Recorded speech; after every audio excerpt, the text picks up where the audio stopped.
It was that or recreate the raptor thing. I don't have prosthetics. Anyway, hey everybody, this is Retrokid Reviews with that at all reference to a guy that also gets eaten by a Spinosaurus later in this movie for Jurassic Park 3. Yeah, what happened to Cooper? Great question. Never gonna answer that. Anywho, what's there to say about this now 22-year-old movie? Not really much. It's about an hour and a half, and this is the finale to the mini-series of my, retro Jurassic Park movies, mainly in time for Dominion. So, speaking of, let's get to this guy. I haven't really figured much out about this blaster, other than this is actually a custom trank that they had for the first movie. Again, like I said, more of that when we get to it. So, one of the few tidbits I want to say right now.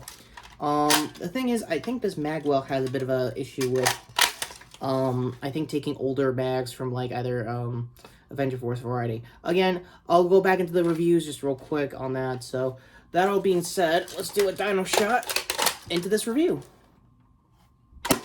Also, the sights line up a lot better than I thought it was going to be for stock, sites. Again, more of that, next month when we finally get to doing the double review for that and, the movie itself for Jurassic World.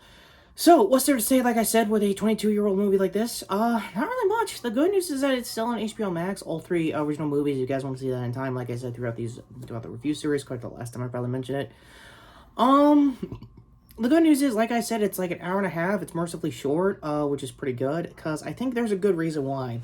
I think when you watched last week's retro review of The Lost World Jurassic Park, sorry, I just had coffee, you would know that it had a lot more sponsorship than usual, mainly because, again, they had to finance this book and movie somehow.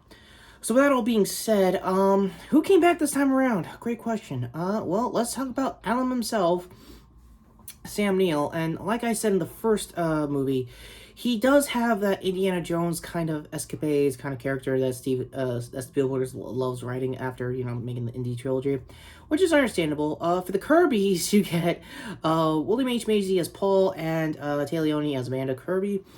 And another thing I forgot to mention with Steven's writing over the years is that he loves talking about the divorcee dads and stuff like that. I thought it was a thing of the 90s. Turns out it was a thing of his early work, even later on. For the mercenaries, Nash, Mark, actually, no, that's not Mark. Where the hell's Cooper? Don't know where the hell Cooper is. Anyway, the anxiety incident this time around is actually Eric and Ben.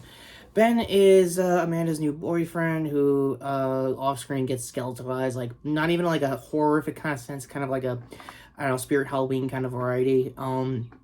So the dinos also this time around are going to be very Raptor heavily inspired, but we'll get to them later because, yes, we have to address the dream stuff. So the reason behind the meme, if there's ever a behind the music but for memes, this would be it right here. So behind the meme, basically, Grant never really let go of the island. He has some nightmares about, obviously the raptors and stuff like that, but he's also still curious and stuff like that also. And for Billy, it also comes back in this sense of here retro review-wise, because last time we've had his actor, it was in Face Off. Yeah, he was Castor Troy's brother, Pollux Troy, not even kidding. So you can tell the range of his character acting, if you can believe that. Anyway, Billy's played by El Cedaro Nervera. I hope I got your name right. Also, last time anyone has seen him, I'm not even kidding, was the Sopranos prequel movie that came out last year. Credit to that if you guys want to still see that on Max. I haven't seen it yet. Wasn't a big Sopranos fan. Oh no, a New Yorker that doesn't understand Sopranos. Whatever. That happens. That being said, there is one little elephant in the room I got to get out of the way. Is Michael Jester, otherwise known as Udisky, in the movie.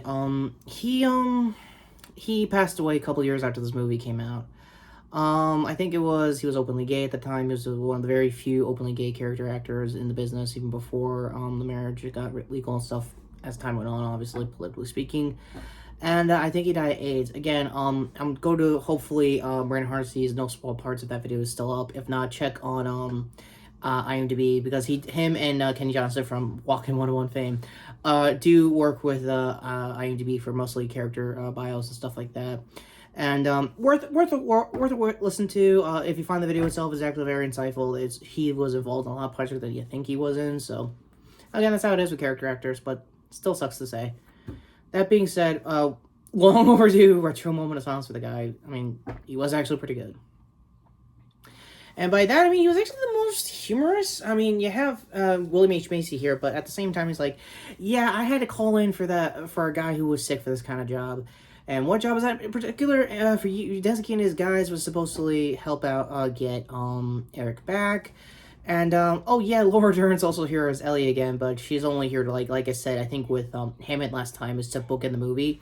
So more often than that, what do you get with a short runtime, no sponsorships like usual? Well, you get a lot of Q&As for the first half. Basically, I think like a college thesis level Q&A, and everyone's just raising their hands like, "Okay, do you guys have any questions about Jurassic Park?" And everybody just lowers their hands. All right, and the incident in San Diego, which I was not a part of, I guess is their in-universe way to dig at that movie's box office, I guess. That being said, that's not a flying shot. Yeah. Speaking of planes, let's get to the first action set piece of the movie, which was the plane crash with the Spinosaurus. When I was young, when I was watching this as a kid, it looked okay, but the more and more I watch it now as an adult, it feels stop motion-y, kind of like whatever was like the new VFX tricks are trying to make it look like Go Motion in the 2000s. It doesn't really age well.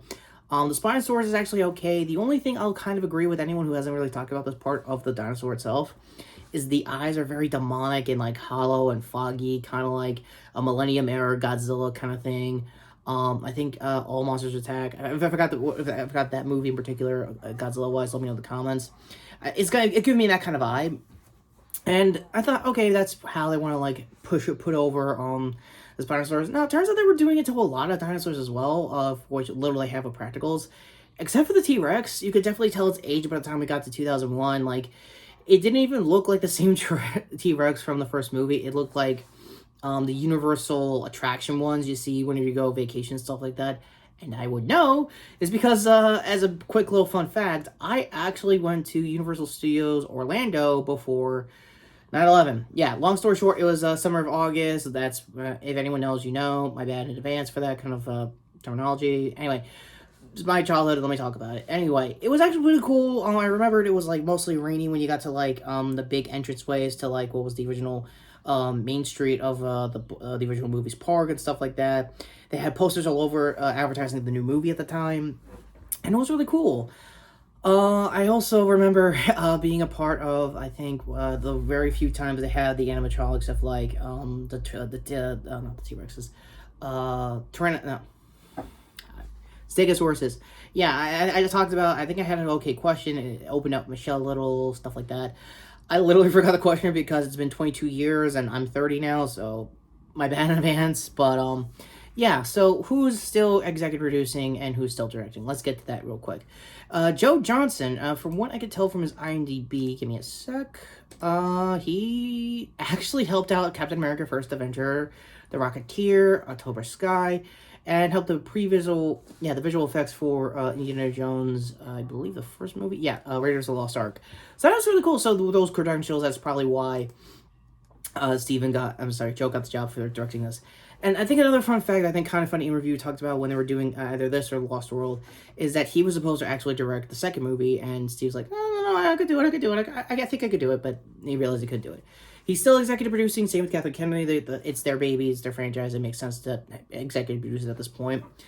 So that's really more on the behind-the-scenes end. I won't talk much about the movie because, again, it's pretty short, and I guess even kind of funny said it themselves. It's kind of like watching a Saturday afternoon sci-fi channel original movie with the same kind of stakes and stuff. Like I said, when you get rid of like the Mitsubishis and like all the like in-universe sponsorships they probably had to do to get like product placement, stuff like that, it does shave about a good hour of screen time. And this is only like the first of many movies when you get to Jurassic World trilogy that they will not be involved with the books because Michael Crichton didn't really make a third book in time for this, and probably good reason why. So, spittling all over the place, this is probably going to be the shortest retro review I'm going to be doing for a while, which is going to be a record if it keeps it up like that. Ultimately, what are the pros despite all this? Like I said, it's very chase heavy, it's very weathered heavy. Whenever like all the survivors are basically backpacking, it kind of gives me like Last of Us vibes. especially the look of like Site B so far. By the way, this is still Site B, not the original park, because the original park will only be used later on in Jurassic World movies. So that's where we are with that. Then again, Site B might actually come back in for Dominion, because the original park, I think, got blown up in Fallen Kingdom. Go to my review for that. Ultimately, if I had time to review this, it would be average, but below average. Again, you're getting a mercifully short movie for anyone who doesn't like this kind of stuff. You're in, you're out. Not bad. It's kind of comical when we get to most of the Spinosaurus stuff, like obviously chasing everybody in the river later down the road. For Eric's actor, I want to get one last bit of time talking about Trevor Morgan, who played him. And it turns out the guy ended up being a documentary director, so that's pretty cool for him. Like I said, there was more positives with this cast. Obviously, Taleone and William H. Macy went on to being in good shows, like in Melody's case, Madam Secretary. Obviously, William H. Macy, the Shameless series. My family, myself, both love that show, so again, that was really cool. And yeah, 11 seasons, and you get a really crazy Frank throughout all of it. And I had to mention it because, again, my whole family and my late father loved Shameless. So, I guess being more romanticized of what I liked after the fact of this movie aside, is this actually worth watching on your own? Not really. If it's a drunk night and you want to talk about like bad stuff, like the pterodactyl stuff does kind of like don't really age well. Like the suspense is still kind of there if you're younger, but it gets kind of comical when they cross the bridge and Eric thinks this is his mom again. So it's like that. Ultimately, it's still an okay movie to watch, more or less. The book ending with Ellie does hurt her character later down the road. I won't know how that's going to be when we get to Dominion. So with that all being said, yeah, this is probably the shortest retro review I'm going to be doing for quite a while.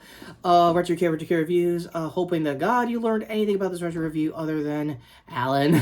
Yeah, like I said, the only thing I'll agree with everybody is that the Lego game scene that they did related to this movie, apparently to double down a little more with other characters to really make the dream sequence a lot weirder than it is.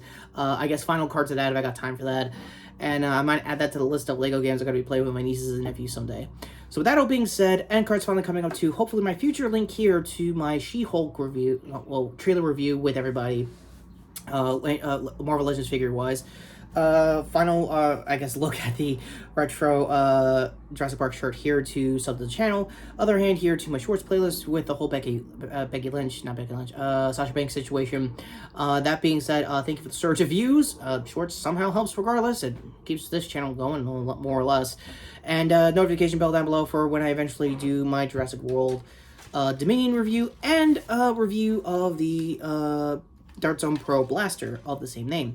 So that all said, I am Retrokid Reviews, and hope, I don't know, you avoid I guess, character assassinating Spinosaurus. Yeah, I mean, I'm sorry, it just looks like Millennium Era Godzilla eyes. It's just weird like that, you know?